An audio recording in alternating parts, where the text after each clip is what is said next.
Welcome to Jazz Time. JazzTime.com is an online store that buys, sells, trades authentic luxury watches. We make these videos so our customers can easily choose the best watch for themselves in the comfort of their own home. If you like this watch and would like to purchase it at the lowest price anywhere online, click on the link in the description below to buy it at JazzTime.com. Today I'll be reviewing the Rolex Cosmograph Daytona in yellow, gold, and steel. Reference 126503 with a white index dial. I'll tell you a little bit about the history of this watch, and then I'll tell you about where it stands in the lineup of other similar Daytonas. Then I'll tell you about where it stands in the lineup, then I'll tell you about the case, bezel, dial, bracelet movement. Finally, try it on and give you my thoughts. So let's start with just a little history. Now, the Daytona came out in the early 60s. And it has had a lot of variations. It's gone through quite a bit of history. It went from a manual wind to a non-in-house movement, and it wasn't even called a Daytona back then. Then it got the name Daytona. Went through many variations, and now we're on the final variation, at least as of 2026. I'm sure they'll make more as the time goes on, but as of 2026, this is the latest one, and we're going to unpack it a little bit. I'm not going to go through all the variations and stuff because it's not a history lesson, but just to suffice it to say, this is the modern one. There was one more before this. It was reference 116503. This model was created from 2023 until now, and it'll probably be created for the next at least 7 to 10 years, I would say. The previous generation was from approximately 2015 until 2023, so that makes it like a 8-year run plus or so. And so all right, let's start talking about the watch. Where does this watch stand in the lineup? Well, since Daytona is Rolex's most prestigious sports line, they make the most number of them, and they make the most expensive versions of them, and and they're the hardest to get.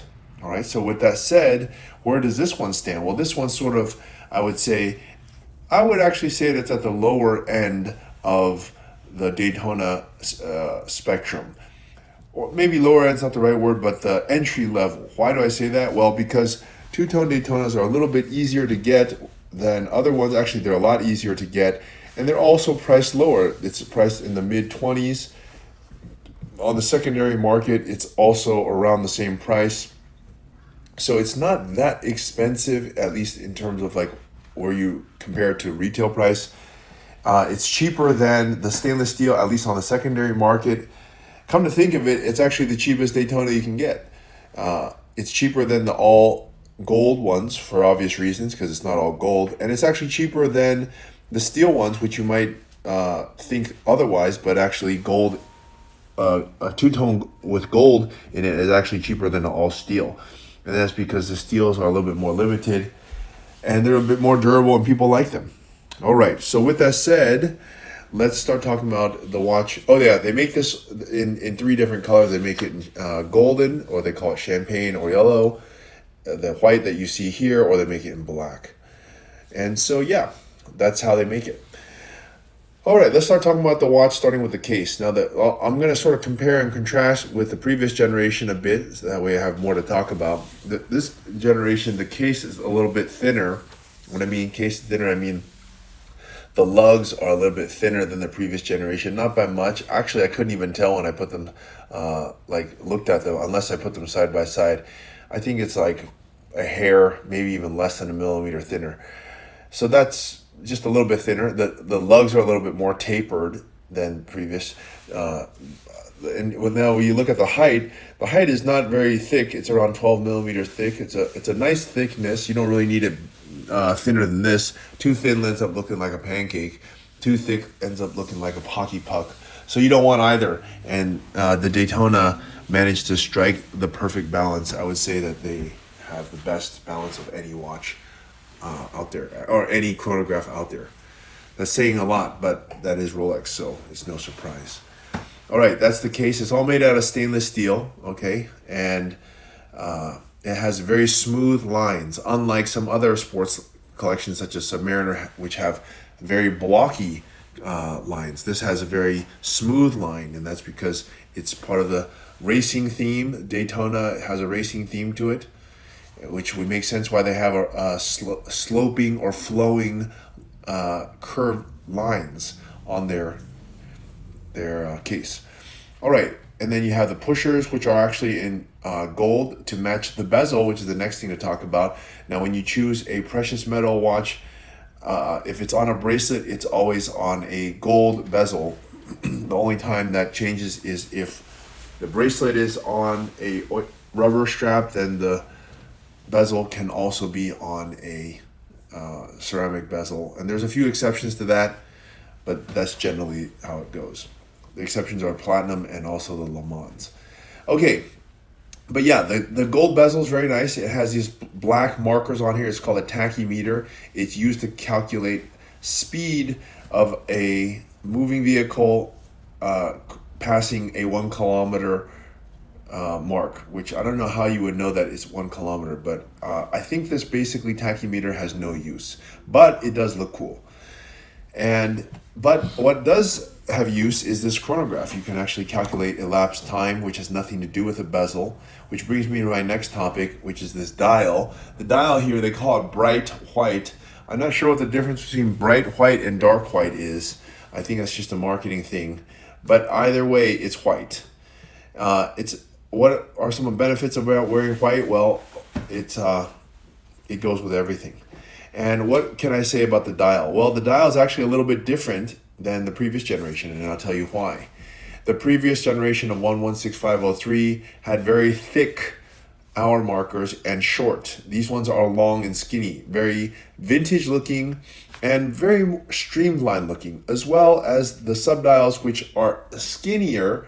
When you look at, when I say skinnier, the size of the subdial is the same, but the subdial ring is skinnier, which makes the watch look more streamlined and is complemented by the hour markers, which are also longer and skinnier. You can't make one without the other, so you have to do both. And Rolex did that proportionally to make the subdials and the hour markers both look right together.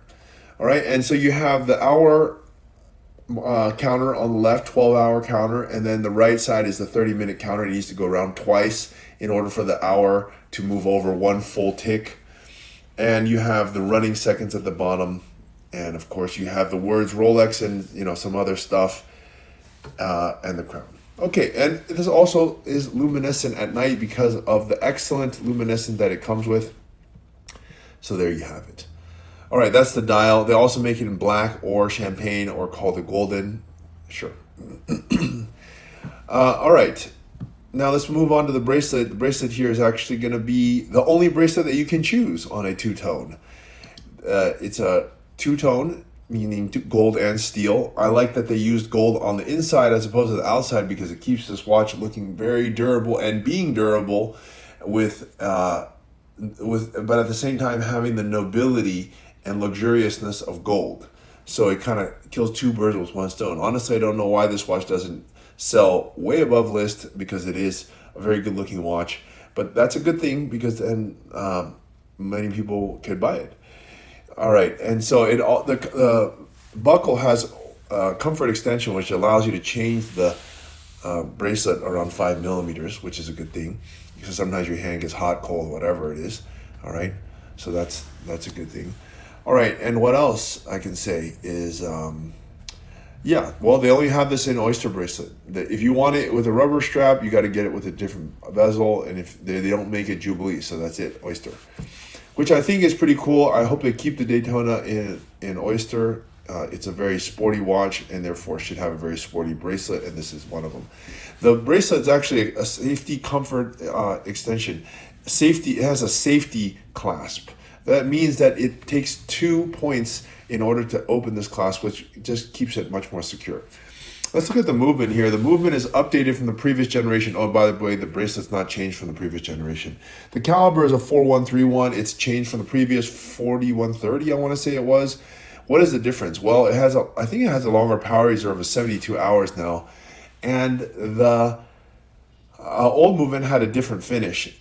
Quite a different finish. This one's a very modern finish. Although you can't see it, you can actually see the 4132 movement on the Platinum Daytona, which the only difference is the rotor.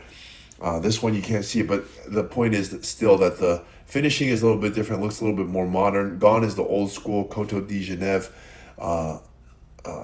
finishing, and they exchanged it out for the new school way to finish it. Still very beautiful, but anyways. Okay, it's a nice movement. That's the point. Time to try this watch on my wrist and give you my thoughts. Now, my thoughts are that first, Rolex is king. Everybody knows that. No need to say it any further. The Daytona is the king of the Rolex collection. Why do I say that? Because they make the most number of them, the most prestigious material. Platinum is made in it. They make special editions of it, such as Le Mans and so on. And so it's widely known as the best collection that Rolex makes, and for good reason. It's a very good looking watch. The proportions on it, the complexity, the variations, etc., the difficulty to get them, it's all way up there. So I really like this watch. It's actually my favorite collection of all of Rolex. So yeah, and what I think about this one, well, it's a very nice entry into the Daytona. If you want to get a Daytona at entry level, not spend a huge amount of money, it's still a lot of money, but not a huge amount, it's 20+ thousand, then this would be a good one to get. And why I like it, because it matches everything. So for that reason, I'm going to give it a thumbs up. And if you want to buy it at the lowest price anywhere online, click on the link in the description below to buy it at jazzline.com.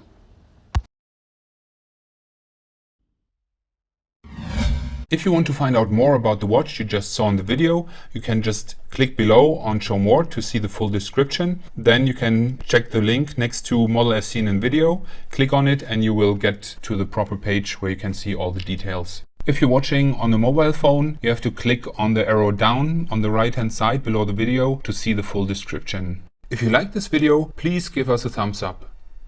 If you would like to share this video with your friends, you can use the share button below and share it on any platform you like. If you have questions, constructive feedback, want to tell us about some mistakes or misspeaks, just write a comment below.